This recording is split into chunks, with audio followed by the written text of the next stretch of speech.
પૂજા વિદ્યાલયમાં આપ સૌનું હાર્દિક સ્વાગત છે. ધોરણ 12 વાણિજ્ય વ્યવસ્થાની સંચાલન, ચેપ્ટર 5 કર્મચારી વ્યવસ્થા. એમાં વિદ્યાર્થી મિત્રો આજનો પોઈન્ટ જોઈએ પસંદગીનો અર્થ અને તેની પ્રક્રિયા. પસંદગીની પ્રક્રિયા એટલે કે સિલેક્શન. ભરતી કરો તો ભરતી કઈ રીતે થાય કર્મચારીની, તો આખી પ્રક્રિયા છે. કોઈ કર્મચારી નિમણૂક કરવાની હોય તો કઈ રીતે તમે નિમણૂક કરો, ઇન્ટરવ્યૂ કઈ રીતે લો, તો એની આખી પ્રક્રિયા છે, એટલે કે પસંદગીની પ્રક્રિયા છે. તો પસંદગી એટલે શું? તો પસંદગી એટલે આવેલી અરજીઓની ચકાસણી કરી યોગ્ય ઉમેદવારની નિમણૂક કરવી, એટલે કે પસંદગી. એ પસંદગી એ શું છે કે ભાઈ ભરતીનો કર્મચારીની રિક્રુટમેન્ટનો એક ભાગ છે. કર્મચારીની રિક્રુટમેન્ટનો એક ભાગ છે. આપણે અગાઉ લેક્ચરમાં ભણી ગયા કે ભાઈ ભરતી, બરોબર, તો ભરતીના આંતરિક પ્રાપ્તિ સ્થાનો અને બાહ્ય પ્રાપ્તિ સ્થાનો વિશે આપણે અભ્યાસ કર્યો હતો. એટલે કે આ ભરતીની પ્રક્રિયાનો એક ભાગ છે પસંદગી, એટલે કે એક ભાગ ગણવામાં આવે છે. એટલે કે જુદા જુદા એકમોમાં પસંદગીની વિધિ અલગ અલગ હોય છે. સિસ્ટમ કઈ રીતે કર્મચારીની પસંદગી કરવી, ઇન્ટરવ્યૂ લઈને આ તેની પ્રોસેસ બધી કંપનીઓમાં અલગ અલગ હોય છે. મોટી કંપનીઓમાં બહુ લાંબી પ્રોસેસ હોય છે, નાની કંપનીઓમાં શોર્ટ પ્રોસેસ હોય છે.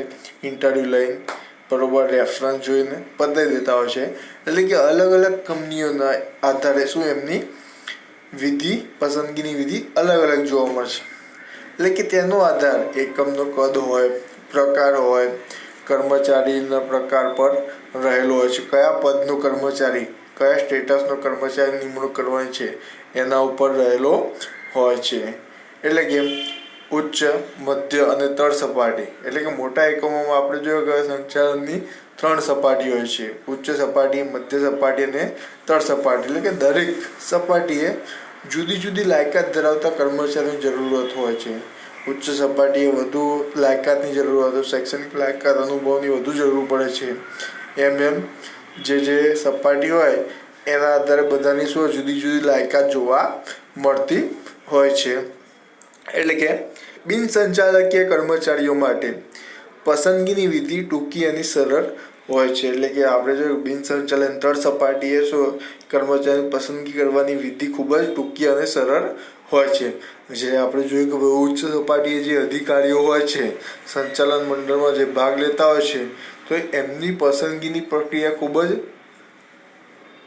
વિશિષ્ટ હોય છે, વિશિષ્ટ પ્રકારની હોય છે, સુનિયોજિત હોય છે. એટલે કે યોગ્ય જગ્યા માટે યોગ્ય ઉમેદવારની પસંદ થાય તે જરૂરી છે. અને નિષ્ણાત હોવો જોઈએ, અનુભવી હોવો જોઈએ, વફાદાર હોવો જોઈએ, યોગ્ય કર્મચારી હોવો જોઈએ.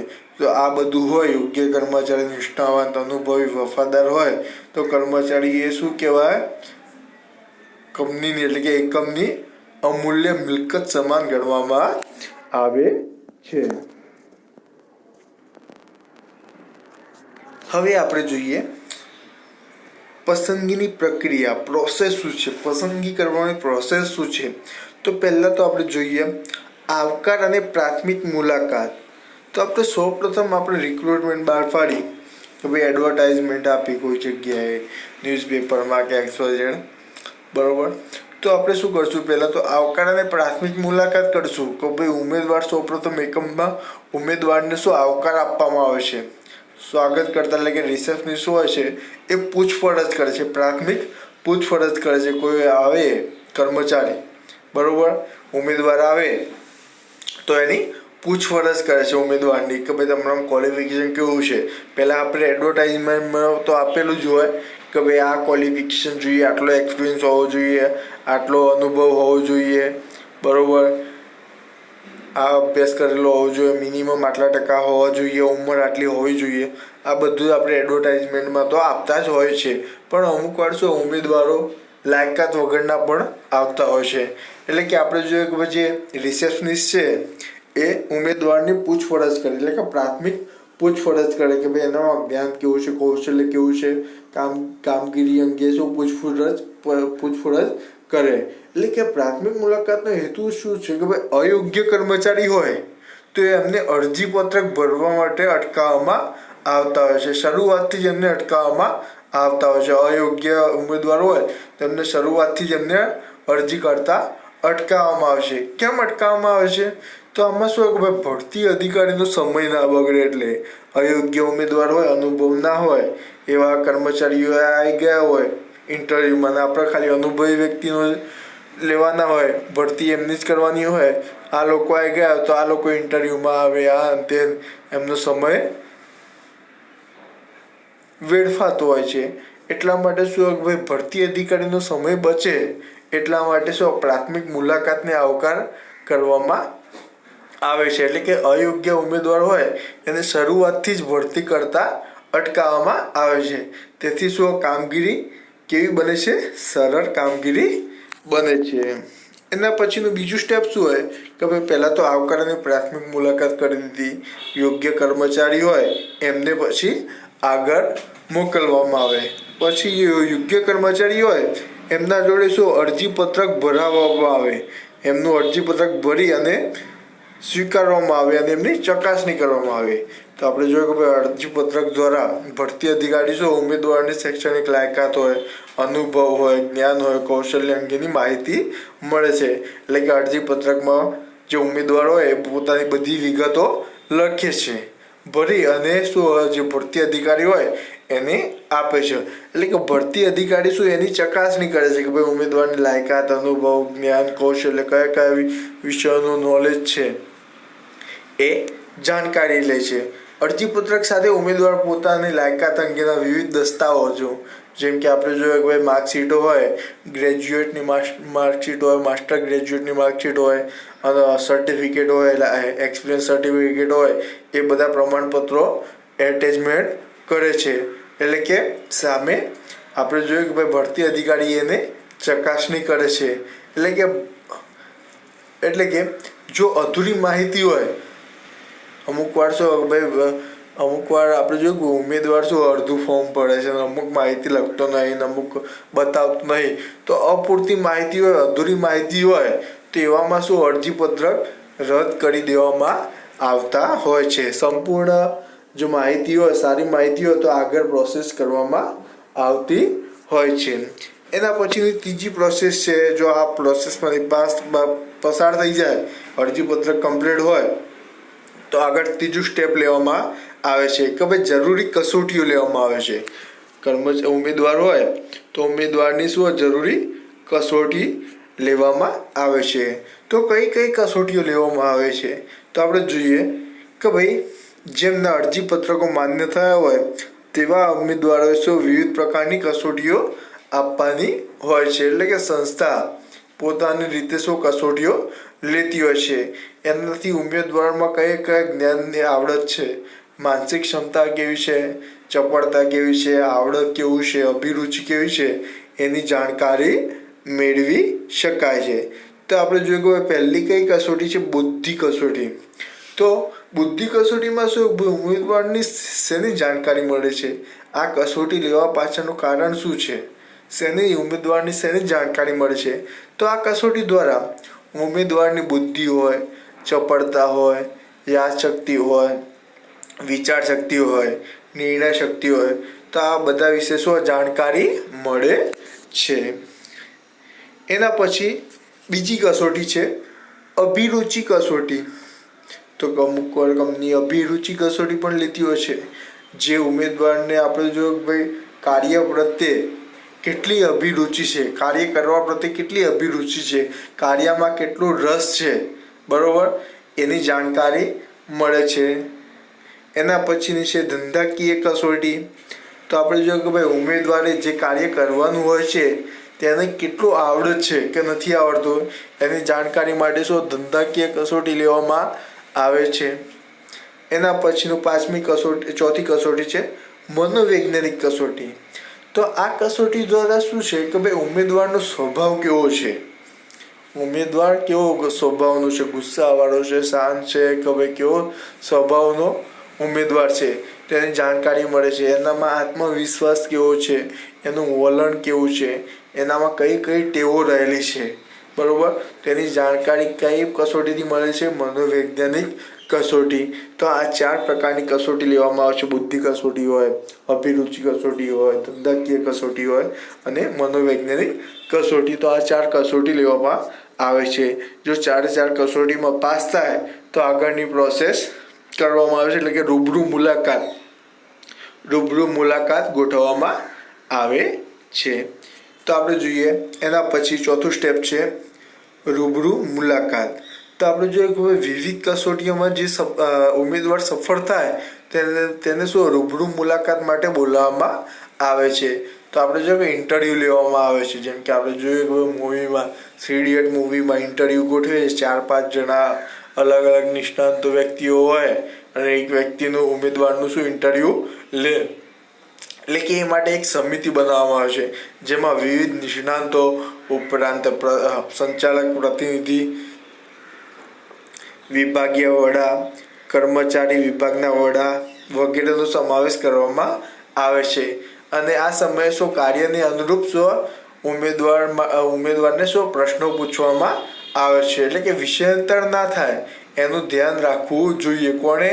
કે ભાઈ જે પ્રશ્નો પૂછનાર છે, ઇન્ટરવ્યૂ લેનાર છે, એને ધ્યાન રાખવું જોઈએ કે ભાઈ બહારનું વિષયાંતર ના થાય, બીજા સબ્જેક્ટનું પૂછે ન જવું જોઈએ. એટલે કે આ સમયે નોકરીની શરતો અને મળવાપાત્ર મહેનતાણાની સ્પષ્ટતા કરવામાં આવે છે. ઇન્ટરવ્યુમાં પાસ થાય, સારું લાગે તો એને નોકરીની આ બધી શરતો છે કે તમને આટલો સેલરી મળશે, આટલી રજાઓ મળશે, તમારે આવવું જ પડશે, ટાઈમ આ જ છે, બરોબર. ઓછામાં ઓછા 3 વર્ષ માટે તમારે નોકરી કરવી જ પડશે, બીજી જગ્યાએ જઈ શકો નહીં, બરોબર. અમુક વાર બોન્ડ પણ સાઇન કરાવતા હોય છે. એટલે કે આ સમયે નોકરીની શરતો અને મળવાપાત્ર મહેનતાણા અંગેની સ્પષ્ટતા કરી શકાય છે. એના પછી આપણે જોઈએ 5મો પોઈન્ટ, ભૂતકાળની કારકિર્દીની તપાસ.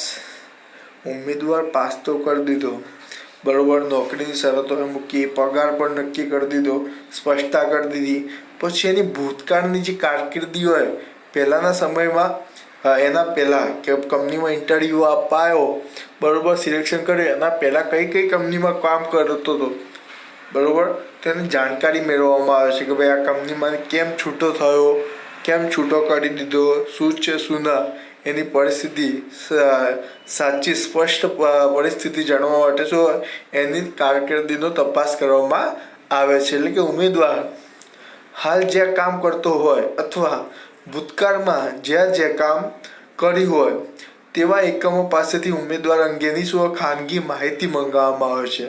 ઉમેદવારને ના ખબર હોય કે ભાઈ આ મારી માહિતી આ કંપનીમાંની મંગાવે છે, પણ એ માહિતી કેવી હોય? ગુપ્ત હોય, ખાનગી રીતે માહિતી મંગાવવામાં આવે છે.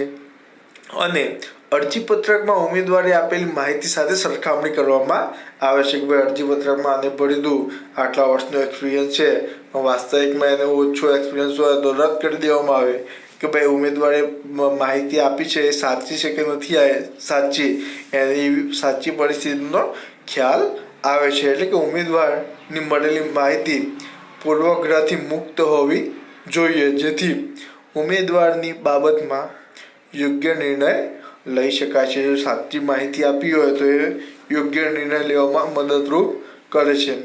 આ ઉપરાંત અરજીપત્રકમાં ઉમેદવારે જણાવેલ સદગૃહનો અભિપ્રાય, એટલે કે જે રેફરન્સ આપ્યો કે ભાઈ આના થ્રુ આ રેફરન્સથી આવ્યો છું, એ મેળવવામાં આવે છે, જે પસંદગી પ્રક્રિયામાં મદદરૂપ થતી હોય છે. એના પછી પ્રાથમિક પસંદગી કરવામાં આવે છે. રૂબરૂ મુલાકાત અને પ્રાથમિક એટલે કે રૂબરૂ મુલાકાત અને ભૂતકાળની કારકિર્દી વિશે બાબત જો હકારાત્મક હોય તો પસંદગી સમિતિ શું ઉમેદવારની એક યાદી બનાવે છે. એવા ઉમેદવારની એક યાદી બનાવે છે. યાદી કેવી હોય? વધારે હોય. ઉમેદવારો આપણે જેટલા ભરતી કરવાના હોય એના કરતાં વધારે ઉમેદવારની હવે આપણે યાદી બનાવીએ છીએ. જેટલા હોય એટલા રાખીએ, બાકીની શું પ્રતીક્ષા યાદીમાં આપણે રાખીએ છીએ. એટલે કે આ યાદીમાં જેટલા જરૂર હોય તેના કરતાં આપણે વધારે ઉમેદવારની શું યાદી તૈયાર કરવામાં આવે છે. એના પછી આપણે જોઈએ તબીબી તપાસ તો કર્મચારીની પ્રાથમિક પસંદગી કર્યા પછી જે કર્મચારી છે ઉમેદવાર છે એની પ્રાથમિક પસંદગી કર્યા પછી એકમ જે નક્કી કરેલું જે ડૉક્ટર હોય કાં તો હોસ્પિટલ હોય એમાં એની શારીરિક તપાસ માટે મોકલવામાં આવે છે, એના રિપોર્ટ્સ કરવામાં આવે છે. પહેલાંની કોઈ બીમારી તો શારીરિક તકલીફ તો નથી, ગંભીર માંદગી તો નથી ને પહેલાંથી જન્મજાતથી કાં તો થયેલી કેન્સર જેવી બીમારી તો નથી, એટલે કે એની શું કે શારીરિક તપાસ કરવામાં આવે છે, બધા રિપોર્ટ કરવામાં આવે છે. બરાબર, એ નોર્મલ હોય તો આગળ કન્ટિન્યુ કરવામાં આવતો, એટલે કે બાકીના ઉમેદવારો જો પ્રતીક્ષા યાદીમાં સમાવેશ હોય એમની કોઈ શારીરિક તપાસ કરવામાં આવતી નથી.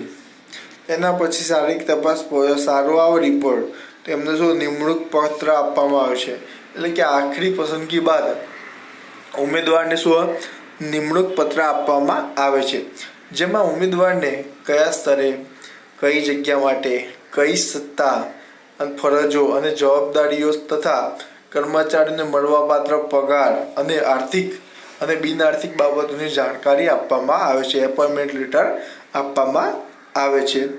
એના પછી આપણે જોઈએ કે ભાઈ 9મું પોઈન્ટ, એપોઇન્ટમેન્ટ લેટર આપ્યા પછી જ્યારે ફર્સ્ટ ડે હાજર થાય કર્મચારી કંપનીમાં કાં તો એકમમાં, તો એને શું ભાઈ એકમનો પરિચય અને કાર્યની સોંપણી સમજાવવામાં આવે છે.